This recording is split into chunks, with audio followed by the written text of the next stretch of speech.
Hey gang, welcome to Program Design 101. So you may be a little disappointed as we look through this, but here's the reality of where we're at. Most of our clients have not been working out for a long time. They're deconditioned. They need a basic program. We need to train movements with adults, not lifts. They're not going to compete in the lifts. They're not going to compete really in anything other than life. So our job is to make them move better, feel better, improve cardiovascular condition, add some muscle, decrease some fat, and overall improve movement quality because, as all of us know, that decreases the risk for injury. One of the things that's not apparently covered here, but I will cover in another module for you, is progression. I feel in our field, once you're out of school, progression, and even when I go to a general gym or a rec center, I don't see that being something that people are acutely aware of. If you are an athlete, you understand that every practice you're striving to get a little bit better. One of the things that I push in our offsite programs, Garrett will be involved in one at Central Catholic, is every time we go to the gym, the idea is not to do what we've done, but to do something we've never done before. That may be a certain weight for another rep. It may be 5 more pounds. It may be completing a work capacity set in a shorter period of time than you've ever done before. But at the end of the day, that all comes down to progression. And that is something that we need to build in with our clients. Progression can be, and this is some of the stuff that I will cover in our Program Design 201, to stick with the academic metaphor here, is progression can be weight, progression can be a time period, progression can be reps, progression can be decreasing the amount of time between sets, progression can be increased total volume, so more sets at a similar weight, and then you could even take that and put a time period to it, and if we're working work capacity in a given period of time, have them increase the amount of work done. So there's an infinite number of ways to do this. Obviously, every single one of them is based upon what it should be based upon, whatever the goal is, and there should be some periodization to that. We'll talk a little bit more about periodization in that 201, but suffice to say right now, I believe it to be a mythical, made mythical. It's not mythical, it's real, but made too complex, and everybody's got to put their own twist on it so that they can sell whatever it is they've written, developed, or what have you. Progression really means, periodization really means changing the program to move toward a goal and then building in active rest or rest periods so that the intensity is not this never-ending ascending quality that nobody, except for maybe those very gifted, and even they will run into a roadblock, finally get hurt. So really, periodization is a managing workload, managing intensity, and doing so in a logical manner so that we can reach a given goal.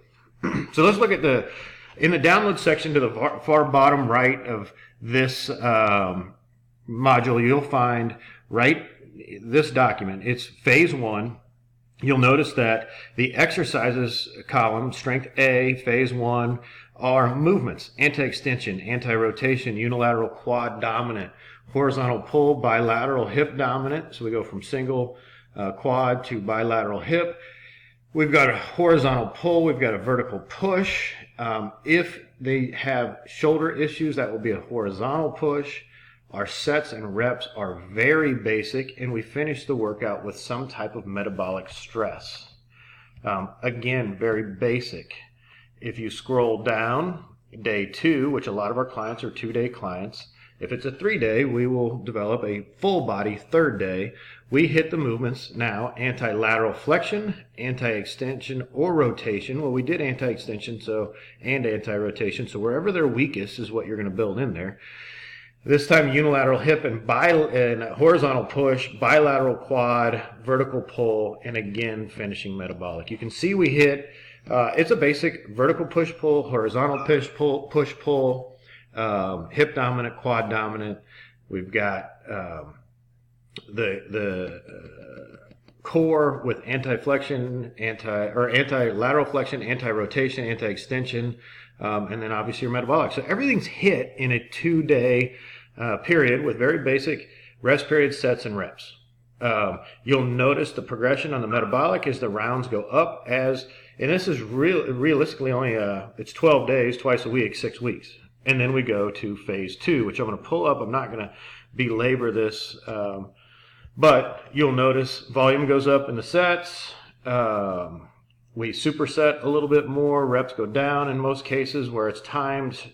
Time goes up, so intensity goes up. Our rest ratios on our metabolic can go from a 2-to-1 to a 1-to-1 at this point. That'd be work to rest. And obviously the volume can go up there. So a quick note on that metabolic stuff, what it typically would do is at 5 minutes left in the workout, rather than shortchange them with our FaceTime, wait all the way to that last 5 minutes, then you could start the metabolic work, or even at the end of their session, explain what they're going to do, get them all set up on the given piece of equipment, tell them the goal, and they would do that portion of it on their own. They don't need to pay us the amount of money they pay us for us to stand next to them on the treadmill, unless that's what they desire. And at the end of the day, we should be doing what it is they need the most and what they desire us to do.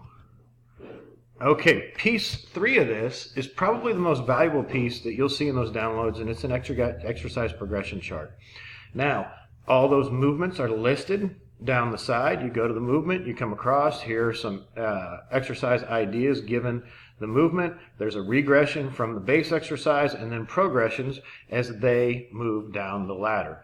This is I don't know, how many columns do we have on this? We've got almost 80 columns of different exercises. There is more that can be in there.